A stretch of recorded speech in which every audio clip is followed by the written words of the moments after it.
It's the middle of 2024 and you found yourself looking for your next rat commander.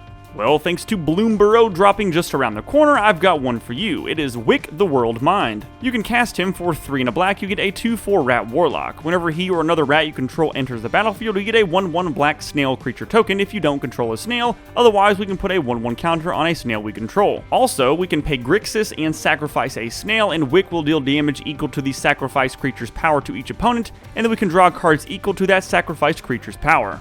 Now, as you guys know, we like to build decks on a budget around here, with this one sitting right around $25. And without further ado, let's jump into our first section covering some of our rats we will be including.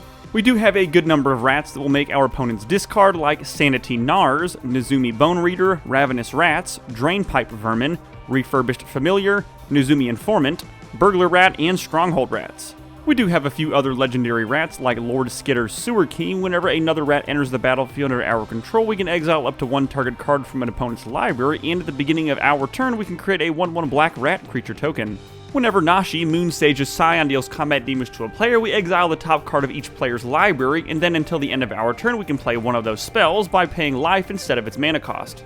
And an include everyone is sure to love, we have Cardumonix the Rat King. He has Toxic 1 and gives other rats we control Toxic 1. Whenever the ETBs, we look at the top 5 cards of our library. We can reveal any number of rat cards from among them and then put them into our hand and put the rest on the bottom in a random order. And filling out a few more slots in the rat category, we have Gnawing Vermin, Chittering Rats, Ruthless Rad Rat, Pack Rat, Muck Rats, Death Mask Nezumi, the Gnat Miser, Lord Skitter's Butcher, Tangled Colony, and Voracious Vermin.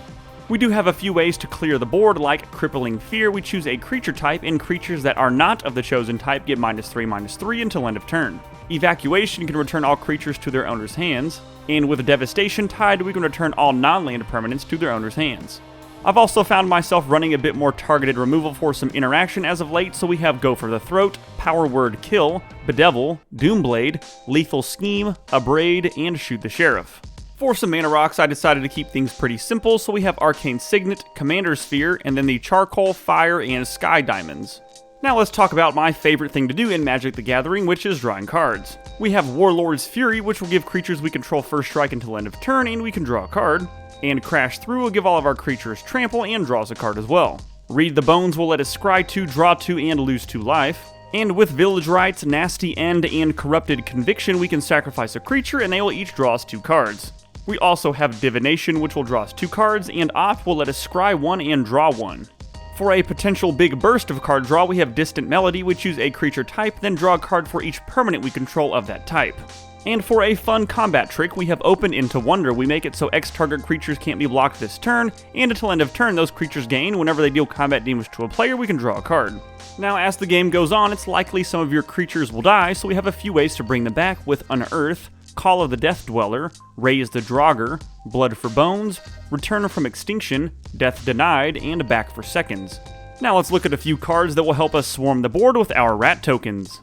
Piper of the Swarm will give rats we control Menace. We can pay 1 and a black and tap it to get a 1/1 rat creature token. We can also pay 2 black, and tap it to sacrifice 3 rats and gain control of target creature. With the Mad Ratter, whenever we draw our second card each turn, we get 2 1/1 rat creature tokens. And with Ogre Slumlord, whenever a non-token creature we control dies, we get a 1/1 rat creature token, and rats we control have Death Touch. Whenever the Twisted Sewer Witch ETBs, we get a 1/1 rat token that can't block. Then for each rat we control, we create a Wicked Roll token attached to that rat, which gives it +1/+1, and whenever the aura is put into the graveyard, each opponent loses a life. The Gnawing Crescendo gives creatures we control +2/+0 until end of turn, and whenever a non-token creature we control dies this turn, we get a 1/1 rat creature token that can't block. The Harried Spearguard is a 1/1 with haste. Whenever it dies, we get a 1/1 rat. With the Pest Problem Adventure ability of the Ratcatcher Trainee, we can get 2 1/1 rats. The Redcap Gutter Dweller will ETB and get us 2 rat tokens. At the beginning of our upkeep, we can sacrifice a creature. If we do, we get a 1/1 counter on the Redcap Gutter Dweller, and then we exile the top card of our library, and we can play that card this turn. With Song of Totentuns, we get X 1/1 black rat creature tokens that can't block, then creatures we control gain haste until end of turn. Whenever Totentuns Swarm Piper or another non-token creature we control dies, we get a 1/1 rat token. We can also pay 1 and a black, and target attacking rat gains Death Touch until end of turn. Whenever the Ogre Chitterlord ETBs or attacks, we get 2 1/1 rat tokens. Then if we control 5 or more rats, each rat we control gets +2/+0 until end of turn. And we have a really cool one from Bloomborough, Vren the Relentless. Vren has Ward 2. If a creature an opponent controls would die, we exile it instead. And at the beginning of each end step, we create X11 black rat creature tokens with this creature gets +1/+1 for each other rat you control, where X is the number of creatures your opponents controlled that were exiled this turn. And there you have it, my friends. Thank you guys so much for watching. I hope you enjoyed this budget deck tech for Wick the World Mind. Be sure to like and subscribe, tell your friends about us, and let me know in the comments below what commander you're excited to build on a budget next.